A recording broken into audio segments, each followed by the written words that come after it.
On va faire l'arrivée du quintet d'aujourd'hui qui court à Vincennes. Donc l'arrivée le 9, il s'est baladé, hein. Alexandre Brévard a attendu à l'arrière-garde.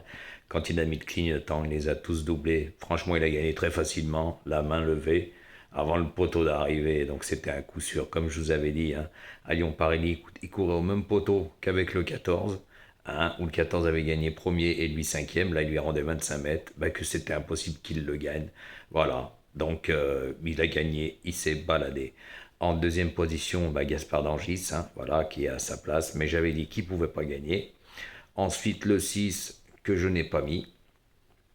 Le 4 que pour moi a légèrement pas été drivé comme il aurait fallu, hein. Il a trop fait d'extérieur, hein. Benjamin Rochard a été trop rapide, hein. Il a voulu le mettre vite après dans la bagarre, dans le dernier tournant. C'est pas bon, car c'est mieux que s'il aurait dû le préserver un peu plus longtemps pour bien placer sa pointe de vitesse finale. Voilà, mais il a quand même bien fini, gardé une belle quatrième place. Et en cinquième place, le numéro 7 que je vous avais dit bah, que pour moi c'était plus simple de ses potentiels. Donc voilà, hein. En sixième position, c'était le 10, hein, que je vous avais dit que je le préférais piste plate. Bah, la preuve, il finit sixième, il est à sa place, hein. Le 1, eh ben, je vous avais dit aussi que c'était plutôt un cheval de vitesse, ça n'a pas loupé, hein, malgré qu'il était joué par tout le monde, mais moi je le mettais loin, très très loin.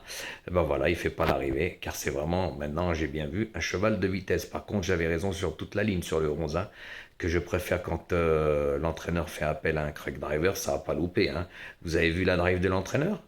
Tout en troisième épaisseur, bah, son cheval, on l'a pas vu, il s'est éteint, hein, capoute, comme on dit, hein. Donc j'avais raison, vous voyez, je préfère cet entraîneur quand il fait appel à un crack driver. Donc voilà, je vous ai fait le débrief sur la course. Voilà, après c'était une course où je vous avais dit, hein, que beaucoup allaient avoir les mêmes. C'est pas un quintet qui va être mirobolant, hein. Valait mieux l'avoir dans l'ordre. Voilà, mais aujourd'hui, moi j'avais une bonne base. J'ai pas essayé de faire comme tout le monde. J'étais parti 9-4-14. Donc on a une sacrée bonne base dans les trois premiers. C'est mieux que rien. On n'a pas le quintet. On peut pas avoir des tiercés tous les ordres, tous les jours dans l'ordre, hein, avec des quartéordes et tutti quanti. Ben aujourd'hui, on a quand même du gain. Donc je vais vous rappeler ma semaine. Lundi, tiercé ordre avec les couplets et les 2 sur 4. Mardi, tiercé ordre avec les couplets et les 2 sur 4. Mercredi, tiercé, quarté, quinté dans le désordre avec le 12, le gros tocard que tout le monde avait pris en pleine tête. Jeudi, je n'avais rien parce que je vous avais dit que c'était une course qui n'était pas facile sur le parcours des 3200 mètres à Chantilly. Un lot bah, qui n'était pas parisien, de faible facture, hein. On a vu les résultats, ça payait vraiment. Par contre, vendredi, tiercé en horde encore et quarté horde avec les couplets et tutti quanti. Hier, on a quand même eu des 2 sur 4 samedi avec une bonne base, hein, 13-14. Voilà.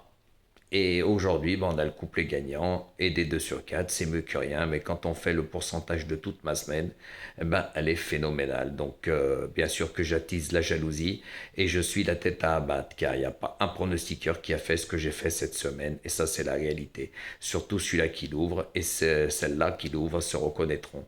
Voilà, parce qu'à chaque fois qu'il y a Jojo, qu'il y a quelque chose, c'est Jojo. Et oui, on met toujours la faute sur lui. Mais moi, j'ai rien demandé à personne. D'accord, je suis personne. Bien sûr que quand on voit mes résultats, ça attise la jalousie et moi, je vais être jaloux de personne.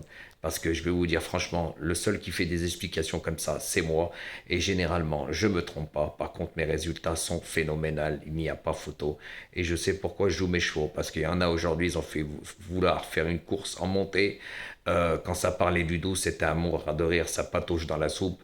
Quand ça explique, ça n'explique vraiment pas. Je comprends pourquoi on fait des sélections, hein, sans explication, parce que là, ça serait à mourir de rire, surtout quand on dit le 12, hein, très bien drivé, bah, ça ne veut rien dire du tout, hein, à bon entendeur. Et restez connectés pour le quintet de demain.